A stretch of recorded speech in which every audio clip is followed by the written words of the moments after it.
Keeping our sights fixed on the ARF in Singapore, as it was the only multilateral forum the Hermit Kingdom joins in, some were optimistic the event could enable deeper denuclearization discussions between Pyongyang and Washington.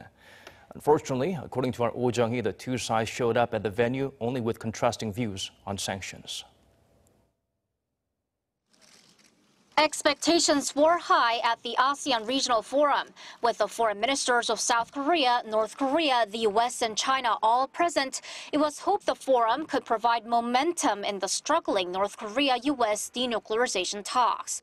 But the annual regional forum ended with no foreign ministerial meetings at all between the two Koreas, nor between North Korea and the U.S. The tug-of-war continued between Pyongyang and Washington, with clashing views on sanctions. Making a statement at the forum, North Korean Foreign Minister Lee Yong-ho stressed that Pyongyang has already taken some goodwill steps, halting nuclear missile tests and dismantling its main nuclear test site.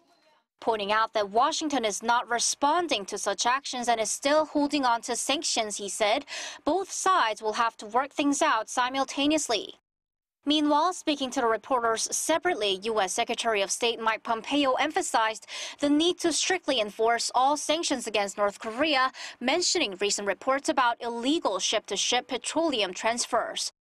Over the weekend, the U.S. also slapped new sanctions on North Korean and Russian entities, saying sanctions will remain in place until North Korea's final denuclearization. Reports have been pouring out from Pyongyang for several days in a row, all urging Washington to take actions in return for the North's efforts, namely lifting sanctions. Pyongyang's state-run newspaper Rodong Sinmun claimed on Monday that the UN resolutions should have disappeared already as Pyongyang has taken some practical steps. Saying that the most important thing now is to build confidence with one another, it urged the U.S. to abandon sanctions and pressure.